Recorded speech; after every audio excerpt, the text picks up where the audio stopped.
Kalau ada orang Indonesia yang mengatakan Malaysia krisis beras, nah lihat nih, ini cuma salah satu contoh dari satu shopping center yang didisplay beras sebanyak ini. Berasnya akan selalu ada masalahnya, duitnya ada apa enggak ya. Beras basmati 5 kilogram aja semahal ini bisa beli. Kalau beras Indonesia sedang melimpah, kenapa harga beras masih mahal? Bukankah seharusnya harganya turun? Saat ini harga beras medium dijual berkisar antara 12.500 hingga 13.500 rupiah per kilogram. Inilah krisis beras Malaysia. Beras tak ada, tak nampak pun. Ini Malaysia ya, year to date bagus banget nih indeksnya. Itu karena mereka bisa play into global team. Sekarang global teamnya kan AI. Iya. And supplier of AI. Indonesia masih sibuk tentang Malaysia, persahabat. Sedangkan Malaysia tak mau sibuk, mereka tetap maju menjadi negara ekonomi terbaik. Assalamualaikum warahmatullahi wabarakatuh. Jumpa lagi para sahabat dan teman-teman dengan Mas Farhan. Gimana kabar-kabarnya? Semoga kalian semuanya sehat-sehat saja. Yang baru bergabung di videonya Mas Farhan, terima kasih banyak-banyak yang sudah setia menonton di channel ini. Saya doakan semoga kalian semua dimurahkan rezekinya, dipanjangkan umurnya, dijauhkan dari malak bahaya oleh Allah Subhanahu wa taala. Amin amin ya rabbal alamin. Oke, para sahabat dan teman-teman, di video kali ini Mas Farhan akan nge-reaction beberapa video tentang isu kenaikan BBM dekat Indonesia, juga mencekik harga kenaikan sandang pangan seperti beras, para sahabat. Ini yang dulu mengatakan Malaysia krisis pangan beras, kenapa kok malah kebalik fakta karma ke Indonesia sendiri, para sahabat. Ini bahkan masyarakat sampai mengatakan ke pemerintahan, kenapa Indonesia dekat media sosial berkuar-kuar mengatakan Indonesia sudah swasembada pangan, beras sudah berlambak melebihi dari kapasitas macam itu. Tetapi kenapa harga tetap tidak diberikan harga subsidi oleh kerajaan macam itu? Kalau tetap menjaga kualitas petani macam itu. Ini banyak timbul pertanyaan, sahabat. Sekarang BBM ataupun Petron dekat Indonesia sudah naik macam itu, yang non subsidi. Ini naiknya sudah 16.000, sahabat, 16.300 ya. Ini naiknya memang betul-betul wow. Kemarin sudah terjadi demo macam itu. Yang dulu mengatakan Malaysia krisis beras, Malaysia tanpa sedar tak menghiraukan ocehan-ocehan tuduhan daripada Indonesia, Malaysia ekonominya bagus, para sahabat. Dan juga, pokoknya Mas Farhan akan tunjukkan suatu video tentang tuduhan daripada netizen Konoha, para sahabat. Kita tonton sama-sama. Apa-apa benda boleh komen di bawah. Tapi jangan lupa bantu sokong channel ini dengan like, comment, share, dan subscribe-nya. Kita tonton sama-sama. Let's go. Saat ini harga beras medium dijual berkisar antara 12.500 hingga 13.500 rupiah per kilogram, naik 500 hingga 1.000 rupiah dibandingkan pada bulan lalu. Menurut pemilik penggilingan, kenaikan harga beras terjadi karena stok beras di gudang mulai menipis akibat berkurangnya pasokan gabah dari petani. Sebagian petani disebut lebih memilih menjual gabah hasil panen langsung kepada tengkulak sehingga pasokan penggilingan menurun. Akibat kondisi itu, persediaan beras yang biasanya mencapai 1,5 ton per hari, kini tersisa sekitar 2 kintal saja di gudang penyimpanan. Stoknya agak menipis, gara-gara dijual gabah. Kalau harga beras sendiri gimana? Harga beras di sini ya masih stabil, tapi nggak ada yang menggiling, nggak ada yang gilingkan gitu loh. 12 atau 12,5. Ada yang 13. Kalau yang mapan itu 13,5.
beras tinggi agar petani lebih sejahtera? Atau ada solusi lain? Tulis pendapat kalian di kolom komentar. Nasibnya Malaysia. Kenapa mereka nggak bisa nanam beras? Karena pemerintahnya juga nggak punya akal, guys. Udah habis mereka kena tipu sama George Soros and the gang. Akibatnya nggak ngerti nanam beras, nggak berani buka lahan. So, kalau menurut lu gimana? Ini sebetulnya opportunity, kesempatan, atau justru penderitaan nih guys. Lu setuju gak sih kalau Indonesia itu udahlah ekspor aja beras kita harga murah ke Malaysia ini, kasihan mereka? Atau malah bener benik sih, dengan tahan aja dulu bro. Kalau nggak mau gak usah beli, kalau mau beli beli harga mahal, harga Rp20.000 per kilo. Enak aja lu beli harga beras murah Rp9.000 per kilo. Gua aja nggak bisa beli harga beras premium Rp9.000 per kilo. Kenapa bisa jadi sih Malaysia dapat harga lebih murah dari kita? Nanemnya pun pakai duit subsidi dari kita, dari pajak kita itu pupuk. Lu gimana guys? Lu setuju gak sih dengan Menteri Amran? Dia nggak mau beras kita diekspor di harga murah? Atau lu lebih sepakat kita jilat pantat Malaysia aja? Lu lebih pengen Indonesia dikadalin sama Malaysia, jual di harga murah Rp9.000 per kilo? Kenapa? Karena kalau Indonesia nggak mau ekspor, lu kira Malaysia bakal diem aja? Lu kira kita nggak bakal diserang, diganggu sama mereka? Lu udah siap belum bayar harga? Lu ingat nggak Indonesia pernah dibombardir sama rakyat Malaysia? Meledak di mana-mana. Menurut lu Malaysia nggak bakal coba lakukan hal yang sama, mengacak-acak Indonesia? Kalau kita tidak kirim beras ke mereka guys, gimana nih guys? Ya, by the way, kenapa gue pede banget ya? Indonesia sebetulnya harus tahan stok kita. Tadi gue udah bilang, El Nino bakal datang lebih ganas lagi. Kekeringan akan terjadi di mana-mana. So, ketika mereka impor 200.000 ton dari Indonesia, dan kita berani tahan, pede aja. Sebetulnya mereka butuh jutaan ton beras Indonesia guys. Kalau kita di sini iyain di harga rendah 200.000 ton, lihat di layar kaca, ini impor berasnya Malaysia jutaan ton setiap tahun. 2024 1,6 juta ton yang mereka impor. Kalau kita hari ini terlalu legowo, terlalu baik, kita ngeluarin 200.000 ton di harga diskon, ini cuma testing the water. Besok mereka akan datang lagi dan mereka akan impor lebih banyak tapi minta diskon lebih gede lagi guys. Simple. Dia akan bilang kemarin tuh 200.000 ton harga 9.000 perak mah. Sekarang gue mau impor lebih banyak 1 juta ton. Harganya jangan 9.000 per kilo deh. 8.000 dong per kilo. Kan gue order lebih banyak. Nah, hati-hati. Jangan sampai negara kita dikerjain sama Malaysia guys. So gimana? Lu setuju gak dengan solusinya Benix? Gak usah kita jual murah. Pede aja jual mahal bahkan. Jangan jual di harga pasar. Jual mahal malahan. Kenapa? Karena lu bakal jadi saksi dalam 3 bulan ke depan akan terjadi kekeringan massal di mana-mana. Malaysia bakal kosong bendungan-bendungan mereka. Dan Indonesia harus siap. Nggak mungkin mereka diam aja. By the way guys, lu tau nggak? Salah satu konsekuensi video kita ini bikin, lu lihat deh. Dalam beberapa hari ke depan bakal makin banyak anjing-anjing peliharaan Malaysia, anjing-anjing peliharaan George Soros yang menyerang Benix. Lu bakal jadi saksi tuh. Makin banyak budget-budget propaganda mereka keluarin buat nyerang Benix. Menurut gua sia-sialah. Kenapa? Karena kita ngobrol berdasarkan fakta. Fakta buat di sini para anjing-anjing peliharaan Malaysia. Lu lihat di layar kaca nih. Memang faktanya apa? Warga negara Malaysia kok yang ngebom Indonesia. Tapi lu beruntung karena Gen Z Indonesia itu udah lupa, udah pikun, belum lahir mereka. Jadi gampang dimanipulasi, gampang dimakan propaganda, cuci otak lu. Tapi buat teman-teman di sini, sekali lagi ingatin, jangan mau lu jadi anjing peliharaan Malaysia, guys. Karena pasukan propaganda mereka akan makin masif menyebarkan provokasi di Indonesia.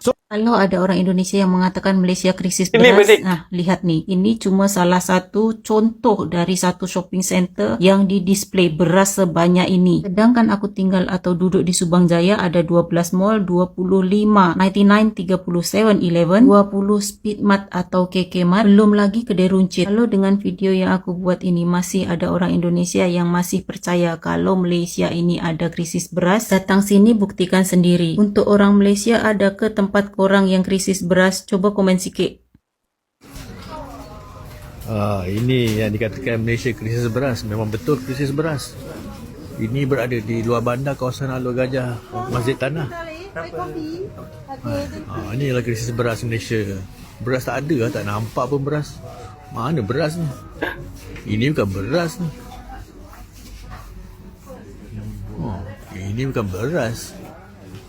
Anak-anak ni kawasan kampung. Malaysia krisis beras. Emang iya guys? Jujur aku nggak tahu ini beritanya. Berasnya akan selalu ada masalahnya, duitnya ada bangga.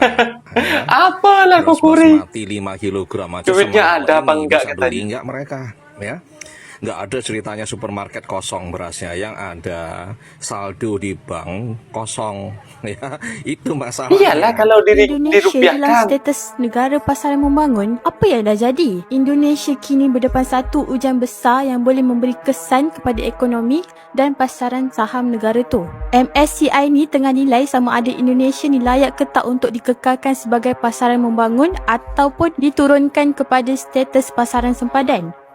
Mungkin ramai yang tertanya-tanya, kenapa perkara ini penting? Jawapannya mudah. Banyak dana pelaburan antarabangsa menggunakan penilaian MSCI sebagai panduan sebelum melabur. Jika status Indonesia diturunkan, penganalisis anggarkan lebih 55 bilion boleh lenyap dari Indonesia. Benda ni dah mula bagi kesan kepada pasaran. Indeks saham utama Indonesia dah jatuh hampir 31% tahun ni, manakala hampir $4 bilion dana asing dilaporkan telah lenyap daripada pasaran saham negara tersebut. Tapi cabaran Indonesia tak berhenti kat situ. Nilai mata wang rupiah pun terkesan disebabkan harga minyak dunia naik dan defisit belanjawan yang semakin besar. Pada masa yang sama, beberapa isu melibatkan dasar kerajaan dan siasatan rasuah pun buatkan pelabur jadi ragu-ragu. Walaupun begitu, masih ada pihak yang optimis terhadap masa depan Indonesia. Negara itu masih mempunyai kelebihan seperti ekonomi yang besar, sumber asli yang banyak dan pasaran pengguna yang luas. Kerajaan juga sedang mengambil beberapa langkah untuk meningkatkan keyakinan pelabur dan menarik lebih banyak pelaburan asing. Kini semua mata tertumpu kepada keputusan MSCI. Jika Indonesia berjaya mengekalkan status pasaran membangun, keyakinan pelabur mungkin dapat dipulihkan. Tetapi jika berlaku penurunan taraf, pasaran kewangan negara itu mungkin berdepan tekanan yang lebih besar. Persoalannya, adakah Indonesia mampu meyakinkan pelabur global untuk terus kekal?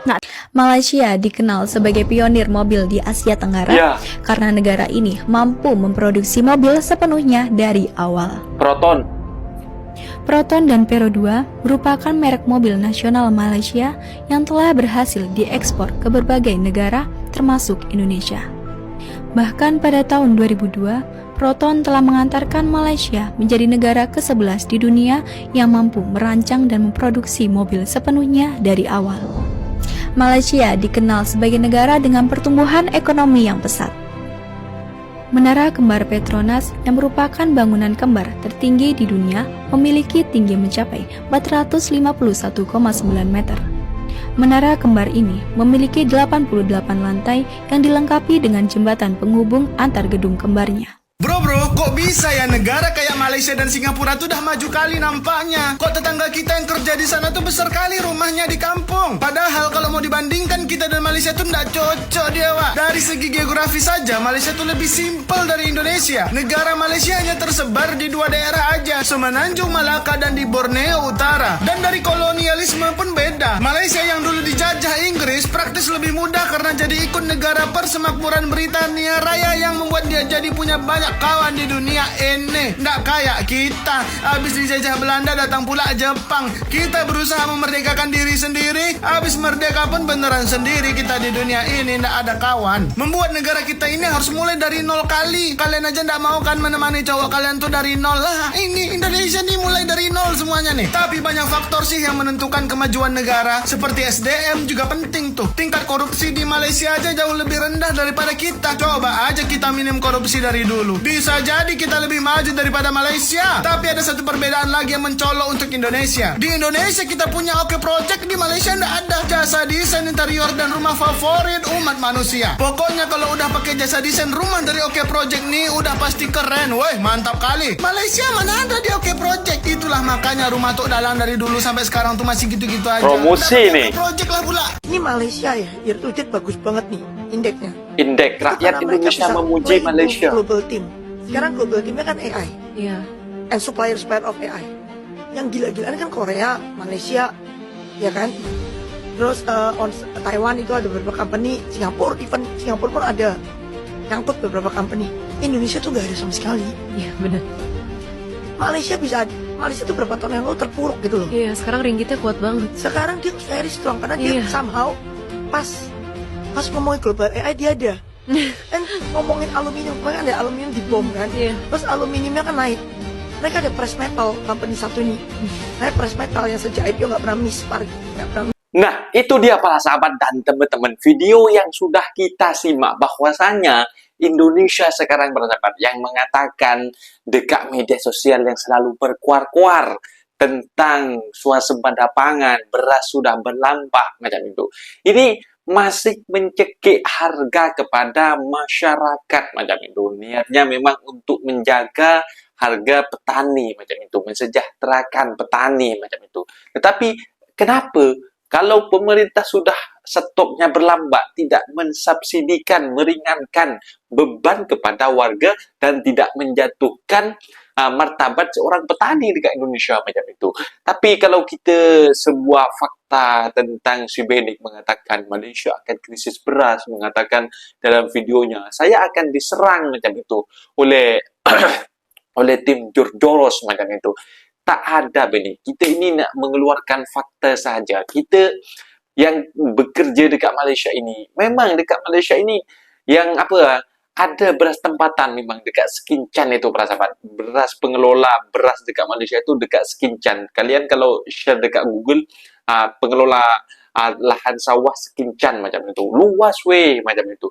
Tetapi untuk mencukupi kebutuhan itu, karena dekat Malaysia ini banyak pendatang ataupun pekerja asing dari Myanmar, dari Bangladesh, dari Kambodia, dari Filipina, dari Vietnam, termasuk dari negara Indonesia sendiri. Berapa juta orang. Kalau untuk warganya sendiri cukup macam itu beras tempatan itu bersahabat, karena masih banyak pendatang-pendatang pekerja-pekerja dari luar negara. Makanya Malaysia untuk menutupi kekurangan tersebut dengan mengimpor beras dari luar negara macam itu para sahabat. Jadi dekat Indonesia ini sepatutnya banyak berterima kasih lah. Malaysia tak banyak cakap macam itu tentang Indonesia macam itu. Tetapi mereka malah makin besar, punya kereta sendiri, mata uang terkuat macam itu, dan juga infrastruktur yang sudah maju macam itu. Kita masih menghadapi korupsi-korupsi itu saja para sahabat, masih menyibuk tentang negara jiran Malaysia macam itu. Stoplah macam itu. Kita harus membangun pondasi ekonomi dekat Indonesia, jangan sibuk negara Malaysia macam itu. Mungkin videonya sampai di sini para sahabat dan teman-teman. Apabila ada kata benda yang silap, Mas Farhan minta maaf sebesar-besarnya. Mohon dibenarkan di kolom komentar sendiri. Assalamualaikum warahmatullahi wabarakatuh.